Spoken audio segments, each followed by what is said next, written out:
Rajendra Prasad signatories ఉన్నారు. అధ్యక్ష, మీ ద్వారా గౌరవ మంత్రివర్యుల్ని కోరుకున్నది ఏంటంటే 2020-21-22 బ్యాచ్లకి అనుమతి ఈ మధ్య కాలంలోనే ఆగస్టు 8, 2025న కౌన్సిల్ ఆఫ్ ఆర్కిటెక్చర్ ఇవ్వడం జరిగిందని చెప్పడం జరిగింది. ఇదే సందర్భంలో 2024 నవంబర్ 20న యూనివర్సిటీ ఎగ్జిక్యూటివ్ కౌన్సిల్లో ప్రిన్సిపల్ని, అసోసియేట్ ప్రిన్సిపల్స్ని తాత్కాలిక పద్ధతిలో నియమించాలని కోరారు. నియమించడం జరిగిందా లేదా అనేది ఒకటి అధ్యక్ష. రెండోది, గత ప్రభుత్వంలో ఇచ్చిన రెగ్యులర్ అధ్యాపక నియామకాన్ని ఆ నోటిఫికేషన్ని ఆంధ్రప్రదేశ్ హైకోర్టు స్టే ఆర్డర్ ఇవ్వడం జరిగింది అధ్యక్ష. ఆ స్టే ఆర్డర్ ఏ స్థితిలో ఉంది, ఎలాంటి పరిస్థితిలో ఉంది అక్కడ, ఎందుకంటే ఇది మొట్టమొదటి కాలేజీగా పేర్కొనబడతా ఉంది ఈ కడప ప్రాంతంలో.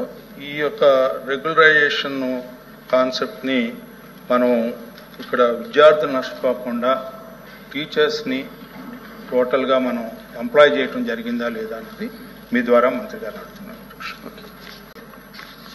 గౌరవ సభ్యులు కొన్ని అడిగారు వివరాలు.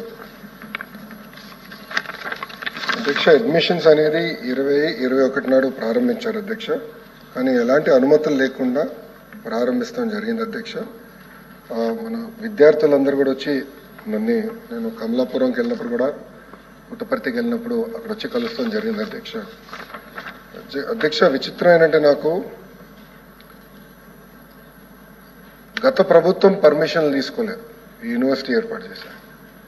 కానీ విద్యార్థులు మాజీ ముఖ్యమంత్రి గారు కలిసిదానికి వెళ్ళినప్పుడు మా పైన దాడి చేశారు అధ్యక్ష. ఏదో మేము అన్యాయం చేస్తున్నాం. ఇది ఎంతో న్యాయమో దయచేసి ఇక్కడ ఉన్న సభ్యులందరూ కూడా ఒకసారి గమనించారు. ఆర్టికల్స్ కూడా నా దగ్గర ఉన్నాయి అధ్యక్ష. ఎందుకంటే 2 బ్యాచ్లకి పర్మిషన్ తీసుకోకుండా, ఎలాంటి ప్రాసెస్ పాటించకుండా ఎలా యూనివర్సిటీ స్టార్ట్ చేస్తారో నాకు అర్థం అవట్లేదు అధ్యక్ష. అధ్యక్ష, వాళ్ళందరూ నన్ను కలిసిన తర్వాత మేము అది కేంద్ర మంత్రి గారితో నేను కూడా పర్సనల్గా మాట్లాడా, గౌరవ ముఖ్యమంత్రి గారు కూడా మాట్లాడారు. ఇది సీరియస్గా ఎట్టి పరిస్థితుల్లో పిల్లలు ఇబ్బంది పడకూడదని మేము వాళ్ళ దృష్టికి తీసుకొచ్చిన తర్వాత ఇమ్మీడియట్గా, ఎందుకంటే ఆంధ్ర రాష్ట్రంలో డబుల్ ఇంజిన్ సర్కార్ ఉంది, కేంద్రంలో కూడా తెలుగుదేశం పార్టీ ఎన్డీఏలో భాగస్వామి, Bharatiya Janata party, Janasena party, TDP 3 పార్టీలు కలిసికట్టుగా ముందరికెళ్తున్నాం. కనుకనే ఈరోజు ఇలాంటి కొన్ని ఇబ్బందికరమైన గత ప్రభుత్వం తీసుకున్న నిర్ణయాలు కూడా మేము సరిదిద్దగలుగుతున్నాం అధ్యక్ష.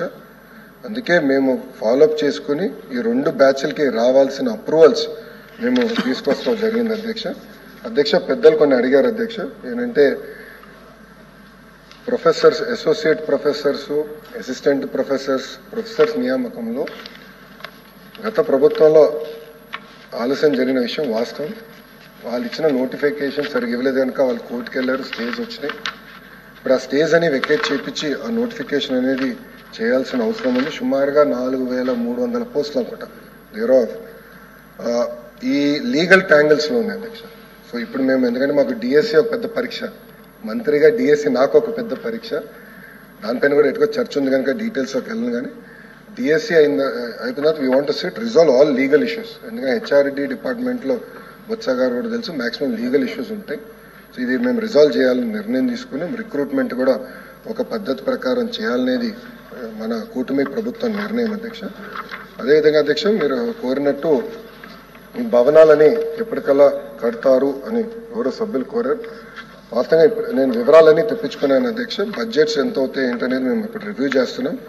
నా దగ్గర రెడీగా వివరాలు లేవు. నేను తప్పనిసరిగా అదొక కార్యాచరణ రూపొందించిన తర్వాత గౌరవ సభ్యులకి నేను తెలియజేస్తానని ఈ హౌస్ తరఫున చెప్తున్నాను అధ్యక్ష.